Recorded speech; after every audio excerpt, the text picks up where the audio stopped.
So I'm very excited for this next wine. I wanted to pair it to your multifaceted career, personality, and the fact that you're doing things which people may not expect wrongly that an ex-English rugby captain could be doing.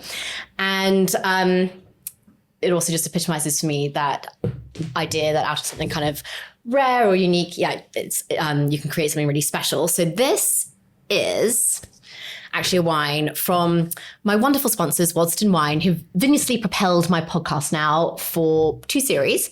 And Waddesdon Wine is basically the wine producing branch of the Rothschild family. Okay. So I'm sure you've mentioned some of their wines earlier. They make amazing wines from all around the world. And actually, both of the wines we're now going to have are from their portfolio. I thought we'd start with a white.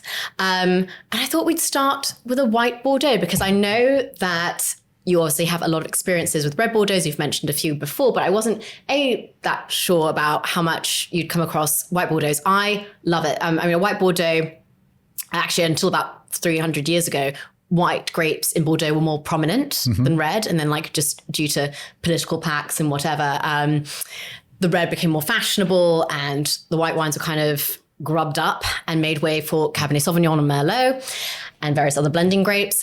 But actually, Bordeaux was really known for Sauvignon Blanc and Semillon, which you get in this blend. But this blend is actually called Le Merle Blanc, which translates as the white blackbird, because it's quite rare. So it does have Sauvignon Blanc. I'm going to have to look at my notes because I always get percentages and meters and just anything with quantities normally completely wrong.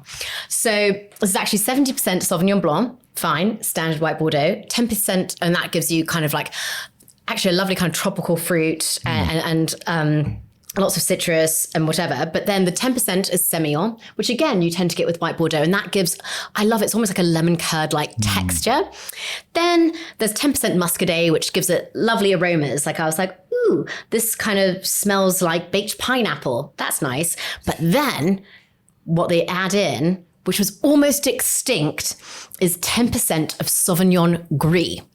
And it's basically a mutation of Sauvignon Blanc. It's got slightly thicker skins, and why you'd add it to a blend is because it gives extra aroma. It's related to muscat, and it makes wines which are slightly more voluptuous and drier than just like your standard Sauvignon Blanc blends. Because I must admit, I'm not usually a huge Sauvignon Blanc fan, but I always say to people, you can't be grapist. And actually, for me, this blending with characteristic grapes which you'd expect from white Bordeaux, such as Semillon, with this really rare grape Sauvignon Gris, I think makes it beautiful. And what I really love is this is from Chateau Clarke, so Edmond de Rothschild's chateau. And back in the day, as in the 19th century, they used to make a lot of this white wine. And then the Sauvignon Gris almost became extinct. They became more obsessed with making red wine. And when Edmond took over in the 70s, he's like, no, we need to bring this white wine back. And so he's one of the kind of few kind of chateaus in the Medoc actually producing and actually spending a lot of time and energy in making quality white Bordeaux. And so this they use a mixture of stainless steel, a little mixture of already used barrels. So you get the kind of complexity and lovely satin curd-like texture.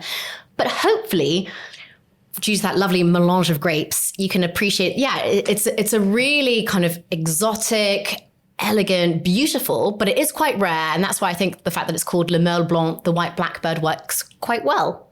Yeah, it's beautiful. You can definitely taste that kind of pineapple in it as well. Yeah. But I think I've been to Bordeaux now 3 or 4 times in the wine world, and I've only had red. I never knew they do a lot of white wine. No, and I love this because there's a little bit of it that you get almost like a pastry, toastiness, but the kind of tropical fruit and the bright acidity really comes through. I think it's stunning. And because it's white Bordeaux, even though it's made from a top estate, it's been made with amazing winemakers, whatever, it's £36. Okay. Which I think one can often be disappointed with Chardonnays from very well-known regions, which are easily £40-50 or whatever. I think this, actually, it would appeal to people who like Sauvignon, who want that brightness of fruit, or people who are more Chardonnay lovers who want that extra kind of texture and body. And I think it's a very gastronomic wine. I mean, I've got a goat's cheese here, because I generally think Sauvignon Blanc goes quite well with goat's cheese, because goat's cheese tends to be higher in acidity, and that matches the acidity of a Sauvignon Blanc blend. It's actually a goat's cheese from Herefordshire. Oh, lovely. And then I've also got, just completely different, but to show how versatile the wine is, I've got like a kind of Asian prawn salad with rice noodles, because I think it can absolutely stand up to the lemongrass and would go amazingly well with seafood, but it can also stand up to kind of more Asian slaw and dressings. So you can tell me what you think. But yeah, I just thought, I was curious to know what you thought. But I love this idea of reviving history to create like new images of things and being classic, but actually making one see it in a new light.